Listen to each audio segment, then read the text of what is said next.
Hello friend, मैं राहुल शर्मा आप लोगों का बहुत ज़्यादा स्वागत करता हूं अपने इस चैनल में। तो अब आप यहां पे पार्ट नंबर 3 पे पहुंच चुके हैं हम लोग, चैप्टर नंबर 3 के। पहले पार्ट में हमने क्या पढ़ा? विद्युत धारा के बारे में। विद्युत धारा क्या होती है उस पर एक छोटा था बेसिक न्यूमेरिकल।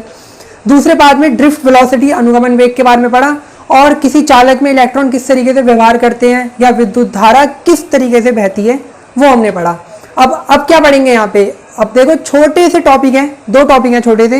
एक तो धारा घनत्व, बहुत छोटा टॉपिक जिसे बच्चा पढ़ता भी नहीं, साइड में ले जाता है। दूसरा विद्युत धारा और जो अनुगमन वेग हमने पढ़ा था उसमें एक संबंध है, तो आज उसके बारे में हम लोग बात करेंगे। तो सबसे पहले हेडिंग लगा दो धारा घनत्व, करंट डेंसिटी जिसे कहते हैं। ठीक है, हेडिंग आपकी ये है, धारा घनत्व जिसे कहते हैं हम लोग करंट डेंसिटी। ठीक है दोस्तों, करंट डेंसिटी। तो अब एक नया टॉपिक, बहुत ही सिंपल टॉपिक। ठीक है, होता क्या है, आपने करंट तो पढ़ लिया, लेकिन ये करंट डेंसिटी घनत्व, अब आप कहोगे घनत्व भी पढ़ रखा है हमने, दोनों को जोड़ दो तो बात खत्म हो गई, लेकिन थोड़ा सा अलग है। ठीक है, होता क्या है, मान लो हमने एक चालक बनाया कोई। ठीक है, अच्छा सा चालक बना देते हैं फटाफट से। एक चालक ये बनाया,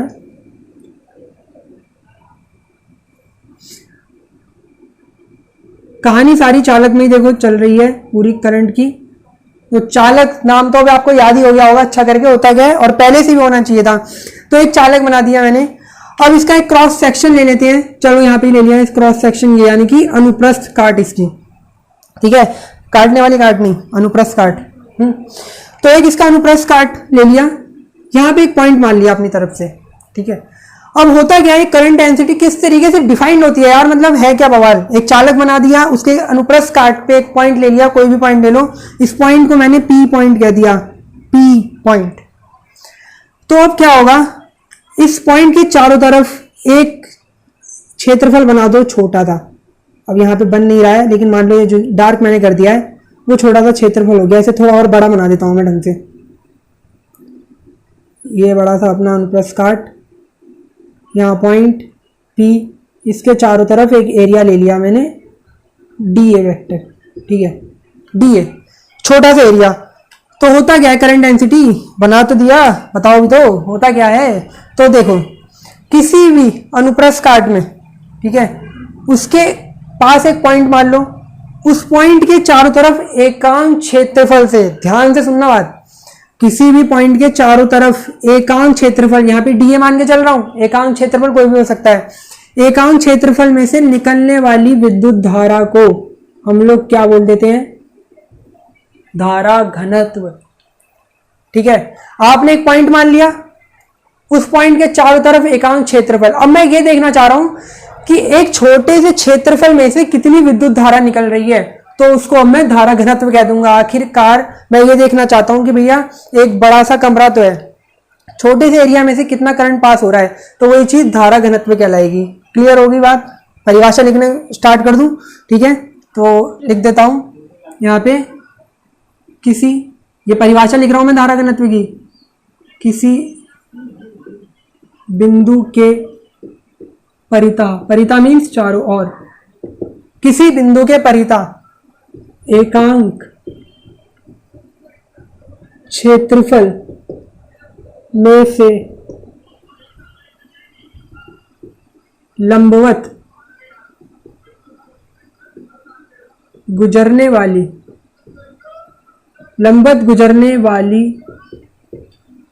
विद्युत धारा को। ठीक है, लंबवत देखो, विद्युत धारा ऐसा तो नहीं है कि जहां देखेगी रास्ता वहां अपनी दिशा चेंज कर लेगी, ऐसा नहीं होता, आगे सीधा सीधा ही चलेगा। ठीक है, तो लंबवत गुजरनी चाहिए, लंबवत बहुत इंपॉर्टेंट चीज है यहाँ पे। लंबवत गुजरने वाली विद्युत धारा को ही धारा घनत्व कहते हैं। ठीक है, कोई भी पॉइंट माना, उस पॉइंट के चारों तरफ एकांक क्षेत्रफल में से कितनी धारा गुजर गई, वही उसकी धारा घनत्व या करंट डेंसिटी कहलाएगी। अब इसको दिखाते किससे, इसे जे से दिखाते हैं हम लोग, जे से, कैपिटल जे से डोनेट करते हैं इसे। ठीक है, तो इसका फॉर्मूला जो होगा वो क्या होगा, फॉर्मूला लिख देता हूं मैं, ये बात समझ आ गई? इसका स्क्रीनशॉट ले लो, समझ में आएगा। और इसका जो फॉर्मूला होता है वो होता है J equals I upon A, ठीक है।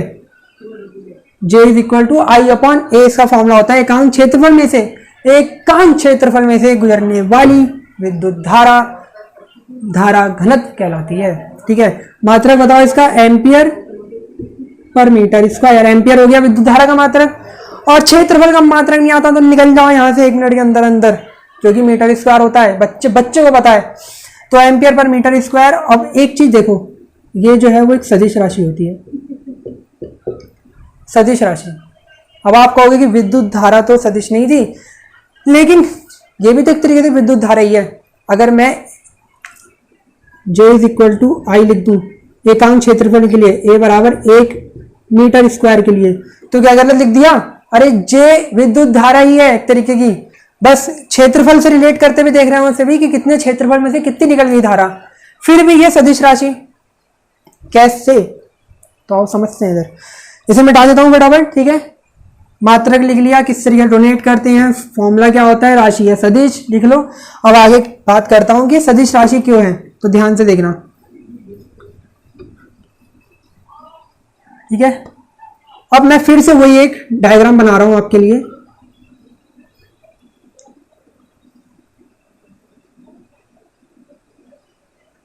ठीक है। डायग्राम देखो होगा क्या इसके अंदर। अब तो बना दिया, सुंदर था, बहुत ही सुंदर, मजा आ गया। इसके अंदर देखो इलेक्ट्रॉन होते हैं। अगर मान लो मैंने विद्युत क्षेत्र यहां की तरफ दिखाया है, तो इलेक्ट्रॉन गति करेंगे इधर की तरफ, क्लियर। अपोजिट विद्युत क्षेत्र के हमेशा अपोजिट दिशा में गति करेंगे इलेक्ट्रॉन, क्योंकि बल उन पर उधर की तरफ लगता है। ये बात मैंने बता रखी है अपनी दूसरी वाली वीडियो में। अब इलेक्ट्रॉन इधर गति कर रहे हैं, तो जो प्लस के चार्ज होंगे जिसे हम कहते हैं विद्युत धारा, वो उसके अपोजिट गति कर रही होगी, यानी कि इस दिशा में। क्लियर? ये बात समझ आ रही है आप लोगों को? पॉइंट P मैंने यहां माना, ठीक है। अब इस पॉइंट के चारों तरफ यहां से निकलने वाली विद्युत धारा ही तो मैं कहूंगा, इस पॉइंट P के चारों तरफ जो भी क्षेत्रफल एकांक मान लिया होगा, उससे निकलने वाली विद्युत धारा को ही तो धारा घनत्व कहूंगा। तो धारा घनत्व का जो दिशा होती है वो ये होती है, ठीक है भैया। जहां बिंदु, अब बिंदु ये थोड़ी बिंदु यहां लगा के बात कर रहा हूं उधर की मैं, और ये कह रहा हूं कि एकांक क्षेत्रफल से निकल गई, तो जिधर बिंदु होगा वहां से धारा निकलेगी, तभी धारा घनत्व माना जाएगा उधर का, ठीक है। तो जिधर विद्युत धारा होगी उधर ही धारा घनत्व की दिशा होगी, इसलिए एक सदिश राशि है ये। इंपॉर्टेंट, ठीक है। जहां डीए वेक्टर होता है, देखो डीए वेक्टर भी इधर ही होगा ना हमारा। पहला चैप्टर दिमाग खराब नहीं पढ़ा बच्चों ने। डीए वेक्टर क्या होता है, जाओ एरिया वेक्टर सर्च मारो, विस्फोटक क्लास अभी ट्रेंडिंग पे चल रही है, थोड़ी बहुत वीडियो लोग व्यू दे लें उसमें अच्छा करके। तो डीए वेक्टर जिधर हम देखते हैं एरिया, जैसे मान लो अभी मैं आपको दिखाता हूँ, ये बुक हो गई, बता रहा हूं भैया सीख लो। तो जहां मैं उसका सर्फेस एरिया देखूंगा, वहां से मैंने बोला था उस पर परपेंडिकुलर गिरा दो, वो इसका डीए वेक्टर होगा। तो अब बात कर रहा हूं इस पी पॉइंट की। इस पी पॉइंट को मैं इधर से देखूंगा, कुछ इस तरीके से देखूंगा यहां से, तो यहां से लंब गिराऊंगा तो डीए वेक्टर की दिशा भी देखो कुछ यही होगी, जो एरो बना रखा है मैंने। आ रही है? बहुत बढ़िया, ठीक है। तो जो डीए वेक्टर की दिशा होगी सेम टू सेम वही जे वेक्टर की दिशा होनी चाहिए। लेकिन इतनी आसान नहीं है फिजिक्स। जिन्होंने मैथ नहीं ली और बायो पे फोकस करा, आज उनसे पूछो कि उन्होंने क्या करा। अब मान लो कुछ इस तरीके से डायग्राम आ गया, लो कहानी उल्टी हो गई। अभी तो सीधा सीधा पढ़ रहे थे, अभी आ गया पता नहीं किसने खरबूजा काटा हुआ इतना गंदा सा दे दिया और बोल रहा बताओ भाई अब डीए वेक्टर की दिशा क्या होगी बताओ। पॉइंट भी यहाँ पे रख दिया, मतलब ये थोड़ा सा टेढ़ा हो गया, थोड़ा सा पहले सीधा था अब तिरछा बना दिया। तो डीए वेक्टर की दिशा तो अब ये होगी, क्योंकि अपन यहाँ से देखेंगे वो थोड़ा उठा हुआ एरिया, तो इसकी तरफ डीए वेक्टर की दिशा। धारा को ये नहीं पता, धारा तो गई इधर से आई, वो नहीं देख रहा डीए वेक्टर की तरफ, उसको तो सीधा जाना है। तो जे वेक्टर भी अब इधर की तरफ ही आएगा। कहानी बिल्कुल उल्टी, एंगल इनके बीच थीटा। तो अब क्या करें, तो ऐसी कंडीशन में जब भी आपको ये चीज लगानी हो, ठीक है, तो उसके बीच कॉस थीटा वाला फॉर्मूला लगा देना, ठीक है। आ रही है समझ में बात? तो यहाँ पे अब जो निकलेगा आई इज इक्वल टू वो J into D A cos theta करके निकलेगा, ठीक है। कॉस थीटा वाला वहां पे फॉर्मूला लग जाएगा। ये समझने वाली चीज है, बहुत इंपॉर्टेंट, ठीक है। यहाँ तो सीधा सीधा कहानी चल रही थी, डीए वेक्टर भी और धारा भी उसी दिशा में। धारा को दिखी सीधी दिशा, लेकिन डीए वेक्टर उल्टा, तो दोनों के बीच कोई ना कोई अब एंगल बन रहा है, तो वहां पे कॉस थीटा वाली चीज लगानी है। सेम टू सेम ये विद्युत फ्लक्स की तरह यूज होता है। जैसे विद्युत फ्लक्स जो हमारा विद्युत क्षेत्र में यूज हो रहा था, वैसे इलेक्ट्रिसिटी में, करंट में समझ लो आप, जो धारा घनत्व है वो एक तरीके से विद्युत फ्लक्स का काम कर रहा है। तो ये छोटी सी चीज थी हमारी, किसके बारे में, धारा घनत्व के बारे में, ठीक है। अब एक दो न्यूमेरिकल के लिए इंपॉर्टेंट चीज करा रहा हूँ, फटाफट नोट करो। पहले तो इसका स्क्रीनशॉट ले लो, बहुत इंपॉर्टेंट है ये, ठीक है। कर लिया तो मिटा देता हूँ। तो देखो, पढ़ाई तो आपको करनी है ढंग से। रिवीजन पे मैं एक भाषण दे चुका हूँ, रिवीजन जरूर करना है आपको, रोज करना है। मतलब इस समय सिचुएशन ऐसी बनी पड़ी है, स्कूल नहीं खुल रहे, तो बच्चों तुम्हारे पास टाइम है बहुत अच्छा खासा पढ़ने का, लेकिन नहीं पढ़ रहे आप, ठीक है। इस समय आपके 5-6 घंटे तो स्कूल के बच रहे हैं, जो आप जाके अपना कुछ भी करते थे वहां पे, पढ़ते थे नहीं पढ़ते थे वो आप जानते हो। तो अब उन 5 घंटे का अगर 2 घंटा भी यूज कर लिया घर में तमीज से, तो बहुत कुछ बेनिफिट में मिलेगा, ठीक है। 12th के बाद कौन कहता है आसान है पढ़ाई, पकड़ के जाना मेरे पास, और उसे भी पहले 2 मारना। आसान कुछ नहीं है, 12th के बाद ही असली पढ़ाई स्टार्ट होगी, पहले बता रहा हूँ। यहाँ तक तो आप बस एक दूसरे को नीचा दिखाने में, पढ़ने में, परसेंटेज बनाने में निकल जाता है, नॉलेज कुछ नहीं आती आप लोगों को। तो देखो, नोट करने वाली चीज है, विद्युत धारा के मान, विद्युत धारा के मान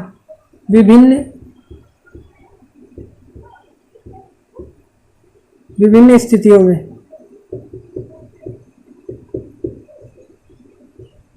ठीक है। ये बहुत इंपॉर्टेंट चीज है, विद्युत धारा के मान। अब न्यूमेरिकल आ गए, विद्युत धारा के मान निकालने नहीं आते, वही पढ़ा था, I बराबर Q/T, खत्म हो गई कहानी, वो भी नहीं आया सही से। और यहाँ तो कुछ अलग ही मामला चल रहा है। तो यहाँ पे मैं बता रहा हूँ विद्युत धारा के अलग अलग मान, रट लो जाके फॉर्मूला, और कैसे यूज होगा वो फिर बताया जाएगा आगे।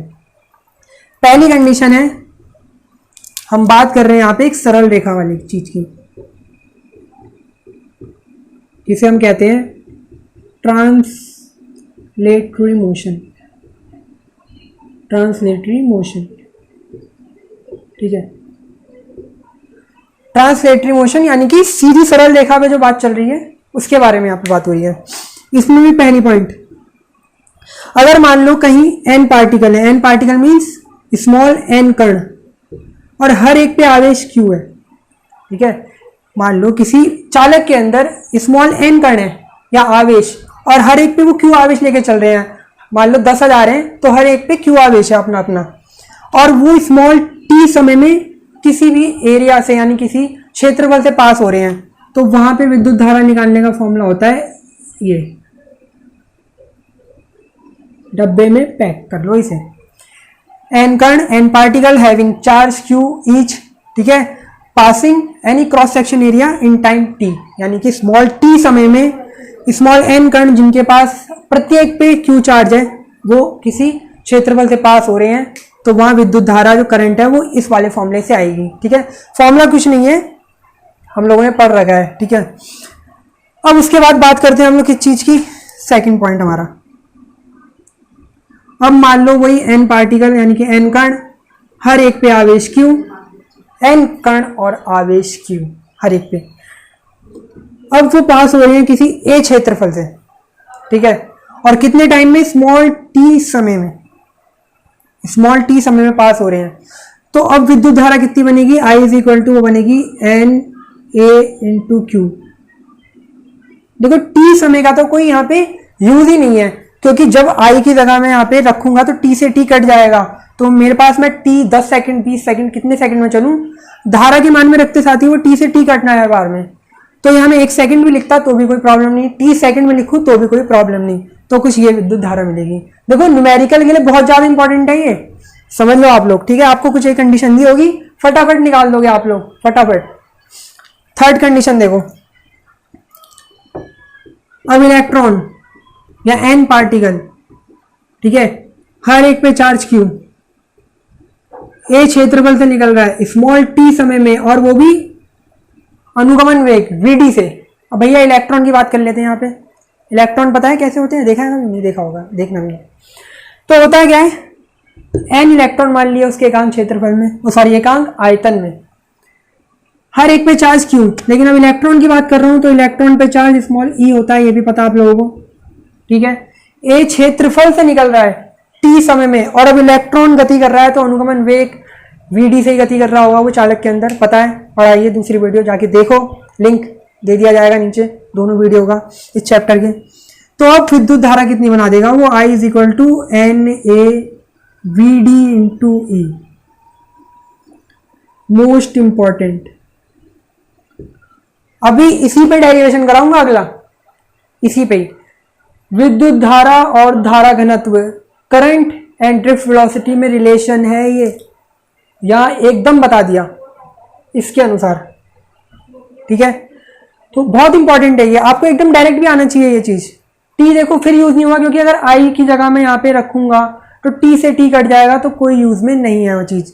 अभी इसका रिलेशन कराऊंगा तो और समझ में आ जाएगा। तो ये 3 कंडीशन थी, बहुत बेहतरीन थी, ठीक है। तो समझ में आ गई ये तीनों कंडीशन, मिटा दूं? नहीं मिटाना अभी तो सरल रेखा की बात हो रही थी। अब अगर मान लो कोई आवेश वृत्त में गति कर रहा है, ठीक है, रोटेशनल मोशन कर रहा है वो, घूर्णन गति, तो क्या होगा, तो उसका भी कर लेते हैं। सेकंड हेडिंग डाल दो फटाफट। पहला हो गया सरल रेखा के लिए, दूसरी हेडिंग हो गई जब वो वृत्तीय गति कर रहा हो, वृत्तीय गति, ठीक है, रोटेशनल मोशन।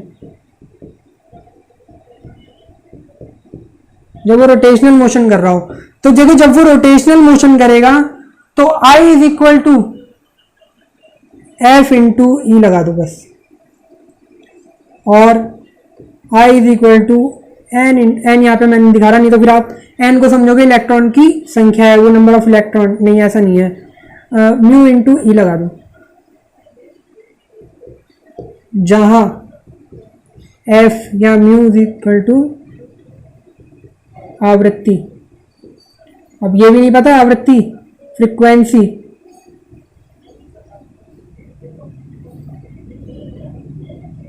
फ्रीक्वेंसी, ठीक है। यानी कि अब जो वृत्तीय कक्षा में वो घूम रहा होगा इलेक्ट्रॉन, और जो भी एटम होते हैं उनके अंदर वो वृत्तीय कक्षा में ही घूमता है इलेक्ट्रॉन, वही पता है सबको। तो अब यहाँ पे उसकी जो विद्युत धारा का मान है वो कुछ इस फॉर्मूले से दिया जाएगा। देखो एक तो वो जो घूम रहा है उसको देखेंगे आखिर उसकी फ्रीक्वेंसी क्या है, ठीक है, कितनी स्पीड से घूम रहा है, कितने समय में कितने चक्कर लगा दिए। तो जितने चक्कर लगाएगा और ये इलेक्ट्रॉन अपने साथ ये आवेश लेकर चल रहा होगा, तो एफ इंटू ई से विद्युत धारा का मान निकाल सकते हैं। मोस्ट इंपॉर्टेंट यहाँ पे अगर थोड़ा और डिफाइन कर सकते हो तो एफ को आप ओमेगा के पदों में खोल लो, ठीक है। तो इस तरीके से ये कंडीशन थी, इसका स्क्रीनशॉट फटाफट ले लो पूरी चीज का, मोस्ट इंपॉर्टेंट है ये, बार बार बता रहा हूँ, ये वृत्तीय गति के लिए, सरल रेखा के लिए, ठीक है दोस्तों। तो अब मिटा देते हैं इसे। तो दोस्तों आपका टाइम वेस्ट ना हो इसलिए फटाफट से दोनों हेडिंग पहले ही यहाँ पे डाल दिया मैंने, ठीक है। विद्युत धारा और अनुगमन वेग में संबंध, या थोड़ा सा और अगर इसी डेरिवेशन को आगे ले जाएं तो धारा घनत्व और अनुगमन वेग में क्या संबंध होता है, एक मोस्ट इंपॉर्टेंट रिलेशन है, ये आना चाहिए आपको। 2 से 3 नंबर में रखा रहता है उत्तराखंड बोर्ड और जो हमारे यूपी बोर्ड वाले उनके लिए, ठीक है, इंपॉर्टेंट, बहुत इंपॉर्टेंट है, लगा दो टिक बढ़िया करके।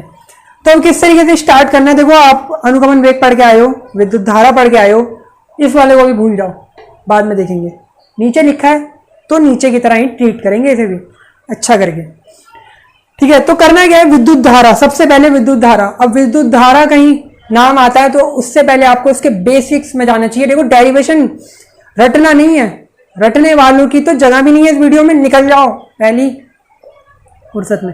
तो देखो करना है क्या हम लोगों को, सबसे पहले विद्युत धारा का नाम आती है, बेसिक्स चीजें सामने आती है कि विद्युत धारा का मतलब कहीं ना कहीं आवेश गति कर रहे हैं। तो सबसे पहले हम वही करेंगे, हमने मान लिया कि हमारे पास एक चालक है, फटाफट से बना लेते हैं चालक।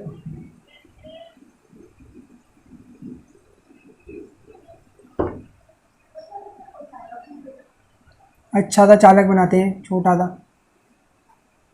ठीक है। एल लंबाई का कोई चालक मान लिया अपने पास से, और इसको हमने बैटरी से जोड़ दिया, 20 वोल्ट की बैटरी से। देखो तभी तो विद्युत धारा बहेगी भैया, 20 वोल्ट की बैटरी से जोड़ूंगा। छोड़ो, एल लंबाई अभी नहीं लेता यहाँ पे मैं। विद्युत क्षेत्र यहाँ पे इस तरीके से लगा रखा है मैंने। तो आपको पता है इलेक्ट्रॉन पे अब इधर की तरफ बल लगेगा, इलेक्ट्रॉन पीछे की तरफ भागेंगे क्योंकि लग गया उस पे विद्युत बल। विद्युत बल लग गया, इधर की तरफ भागे इलेक्ट्रॉन और इधर से इधर ट्रेवल होते रहेंगे। यहाँ हमारा प्लस चार्ज, यहाँ माइनस चार्ज, इधर भी प्लस, इधर भी माइनस। वीडियो देख लो दूसरी यार, क्लियर हो जाएगा सब। पूरा बता रखा है क्या कंडीशन होती है, लेकिन एक इस तरीके से फिर बना दिया। अब इलेक्ट्रॉन पे लग गया बल, इलेक्ट्रॉन झुंझलाते हुए, ऊष्मीय गति करते हुए, ऊष्मा मिली, टकराते हुए थोड़ा बहुत आगे देखो इस तरीके से बढ़ रहे हैं। यहाँ था धीरे धीरे, बहुत धीरे धीरे करके आगे देखो बढ़ रहा है, टकरा के कहीं ना कहीं आगे बढ़े जा रहा है, बढ़े जा रहा है। तो एक बात तो मोस्ट इंपॉर्टेंट है कि इलेक्ट्रॉन की में जो मतलब विद्युत धारा जो जनरेट करता है वो अनुगमन वेग के कारण करता है, ना कि नॉर्मल ऊष्मीय वेग के कारण। नॉर्मल ऊष्मीय वेग उसे बस वाइब्रेशन उसको पैदा करता है उस इलेक्ट्रॉन पे, लेकिन अनुगमन वेग उसको धीरे धीरे आगे ड्रिफ्ट कराता है, बढ़ाता है, जिसके कारण विद्युत धारा बनती है। अब ये इधर जाएगा, टकरा के 10 चीजों से, करोड़ों इलेक्ट्रॉनों से टकरा के थोड़ा बहुत आगे बढ़ेगा, तो भैया ड्रिफ्ट वेलोसिटी इसकी कहीं ना कहीं आएगी बढ़िया करके। तो ये समझ आ गया आप लोगों को। तो हम सबसे पहले बात करेंगे कि माना हमारे पास एकांक क्षेत्रफल में, मैं लिख देता हूं n बराबर क्या है यहाँ पे, एकांक क्षेत्रफल नहीं एकांक आयतन, एकांक आयतन में मुक्त इलेक्ट्रॉन की संख्या, ठीक है। मान लिया इसके अंदर एकांक आयतन में मुक्त इलेक्ट्रॉन की संख्या ये है, ठीक है। और जो हमारा A इज इक्वल टू वो अनुप्रस्थ काट का क्षेत्रफल हो गया, जो कि ये है यहाँ पे का क्षेत्रफल, बाकी देख लेंगे जो आएगा, ठीक है। तो अब आवेश चल रहे हैं तो विद्युत धारा बनेगी, और सबसे पहला काम विद्युत धारा ही बनाना है। संबंध भी देख लो उसी में ही है, देख लो एक बार, कहीं फिर बाद में कहो। तो समझ आ गया कि मान लिया हमने इसके अंदर, ठीक है, n मुक्त इलेक्ट्रॉन है एकांक आयतन में, अब वो t समय में गति कर रहे हैं, ठीक है।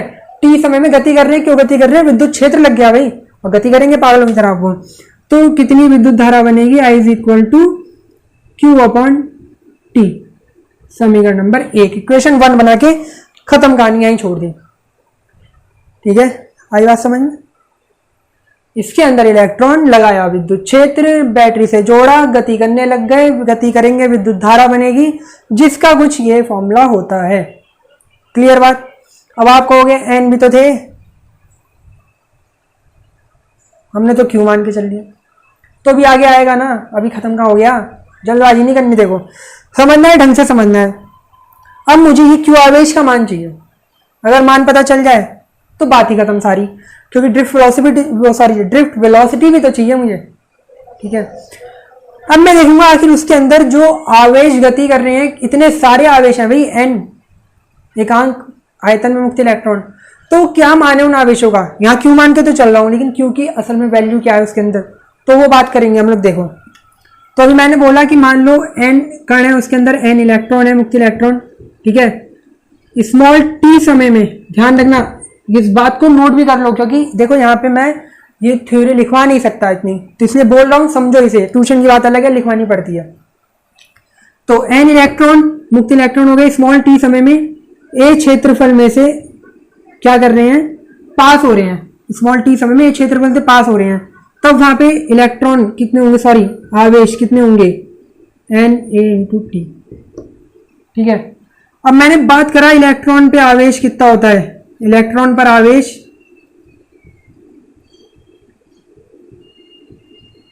स्मॉल ही होता है। अब इतने सारे मुक्त इलेक्ट्रॉन जिन पे ए आवेश है, और वो कोई ना कोई अनुगमन वेग vd से गति कर रहे होंगे, तब वहां पे कितने आवेश हो जाएंगे टोटल, देखो n इलेक्ट्रॉन ए क्षेत्रफल में से निकल रहे हैं, t समय में हर एक पे आवेश स्मॉल e, ठीक है, हर एक पे आवेश देखो स्मॉल e, और किस वेग से, vd वेग से। अरे सबकी गुणा कर दी यार, नहीं समझ में आ रहा क्या, अभी पीछे यही चीज बताई थी, वहां t से t घट गया था, आई निकल के आ गया था।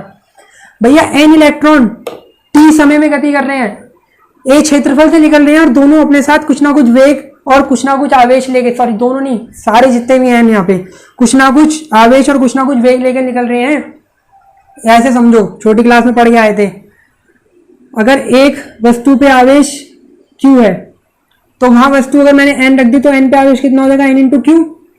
ठीक है, ऐसे ही अब वो आवेश ई चार्ज लेके घूम रहा है, समझ लो बता रहा हूं, और वीडी वेग से तो गुणा कर दी, यहां पे बात खत्म, सिंपल। तो ये मेरे पास किसका मान आ गया, क्यू का मान आ गया। टोटल कितने आवेश वहां पे गति कर रहे हैं, इस मान को उठा के समीकरण नंबर 1 में रख देता हूं। समीकरण नंबर 1 से कहानी खत्म।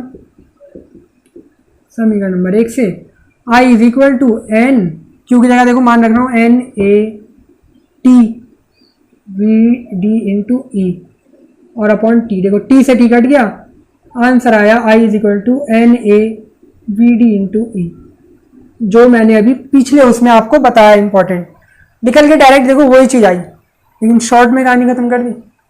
2 नंबर में आएगा, देखो ज्यादा लिखने की जरूरत नहीं है, चित्र बनेगा, थ्योरी लिखोगे थोड़ी अच्छी खासा मामला सेट हो जाएगा 2 नंबर के लिए।